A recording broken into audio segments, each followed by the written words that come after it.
what you are talking about, I mean, these are really fundamental changes. Yeah. Do you think companies, institutions, governments are ready for this? Well, I do think. I think, first of all, the history of new media in the past has always sort of acted as a solvent to business processes, to business management.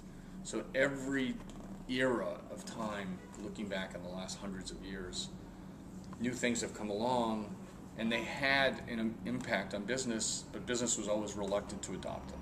And they sort of, depending on how, the more large and well-established the business was, the more likely they were to resist these innovations. At the end of World War II in the United States, America started to retool, and there was real big prosperity because all these guys came back from the war and everyone was getting married, and they started building all kinds of, suburban, sprawl happened, and, they started tooling up, making automobiles. And so businesses were booming generally, and they started to see the rollout of telephones on every desk in the U.S. Every office would start to think about rolling telephones out. And senior management of most of the large businesses resisted this at first. They said, well, we've got a phone in the front office, and everyone's always just shared it. We've had a phone in the front office, and everyone's just shared it, and that's worked. Why does every Tom, Dick, and Harry need a phone to get his job done? I mean, he doesn't need to talk to people. He just needs to do his job. And, prior to that time, his job did not entail talking on the phone much, right? He was supposed to take insurance forms and fill them out and then put them in the outbasket or whatever it was. But everyone had phones, right? It spread, all of a sudden people had phones in the house, and there was a phone in every corner. There was a phone in every bar. And people started using the phone a lot more. And, younger people, more so than old people, use phones all the time. And it slowly percolated through, but every single time you heard the same thing. Companies wanted a return on investment study, and they would say, oh, people are going to use it to gossip, and they're going to call their mother up, and they're not going to do business. It's kind of crazy now. I mean, you say that in a public place, now people laugh. Like, the idea that you wouldn't have a telephone in the office, like, how would you communicate with each other? Well, it's crazy. But we heard the same thing again with corporate email, right? We heard the same thing with instant messaging, and now, Netscape. They say, oh, if we give people browsers, they're going to be watching porno at work. And now they say it about Twitter and Facebook. It's the same arguments. It's the same thing. It's always people are going to be lazy. They're going to cheat. They're going to look at dirty pictures. They're going to call their mother up. They're going to gossip. They're not going to use it to get work done. But the reality is business people in general are smart, and they know that new communication tools help them, and they can be more effective, and they're already using them on a personal level. They know how to use them there.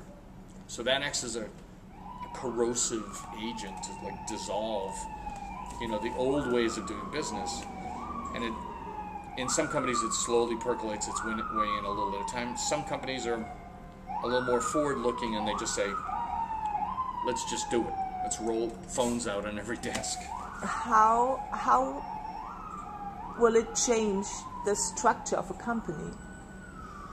Well, I wrote a post today about one of those facets, but there's a whole bunch of them. Openness begets openness, right? So as more people are open, more people start to learn about the benefits of openness. It's another one of these network effects.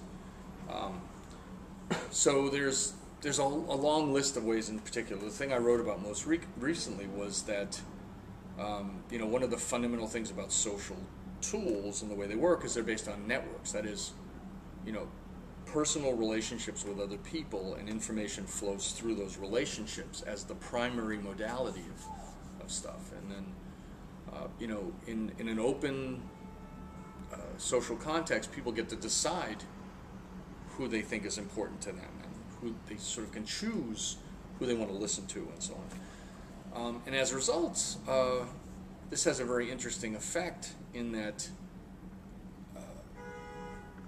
it pulls people away from the notion of business process, where in business processes, people are viewed more or less as someone filling a role or a cog in a machine, and the process is primary, and people are just supposed to do their thing.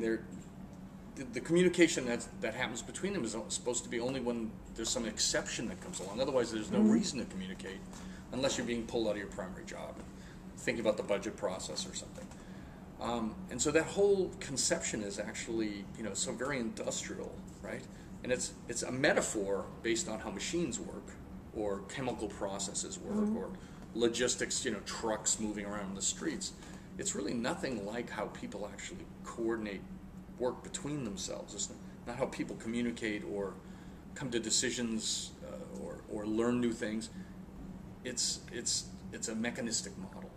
And so now, since we have extremely low cost and extremely efficient ways for people to sort of amplify the ability to interact in a natural and obvious way, that's how they want to do it. So the business process is now sort of becoming the secondary thing. Yes, there's a process and I'm supposed to do this thing. Of course, many of the things we do in business now aren't that programmed. They're very much more free form. They're not as fixed as an insurance company was hypothetically running in 1940. That's not how insurance companies run today. Even things like the military doesn't work in a strict command and control fashion anymore. They're very much more in the position of saying, let's train our people to do their roles, do their jobs, but set up our system so that they have the information they need to make decisions based on what they actually are exposed to, and not follow orders blindly and so on.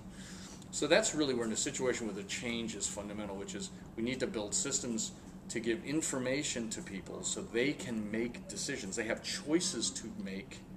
We help them make the choices when they're exposed to whatever's going on, and they can be much more flexible. So it's a completely different approach to thinking about work, and as a result, to the degree that companies don't do that right now, and most do it maybe like in the innovation center of the business, but not necessarily every guy at the retail desk of Verizon or the Comcast guy that comes to fix your modem. They're not running those companies that way, which is why an increasingly sophisticated and aware public is constantly griping about how badly serviced they are by companies that treat them as if they weren't a thinking, breathing, caring individual. So, the companies are internally going to have to be more humane and externally more humane. They're going to have to think more about the people dimension of it. And it's not all just touchy-feely. It's that, people just don't want to be stuck in performing some little role, like a pigeon pecking a lever to get a pellet every day. Their aspirations and needs are greater than that. So I think ultimately we have to rethink the nature of work so that the people doing the work matter as much as the work itself.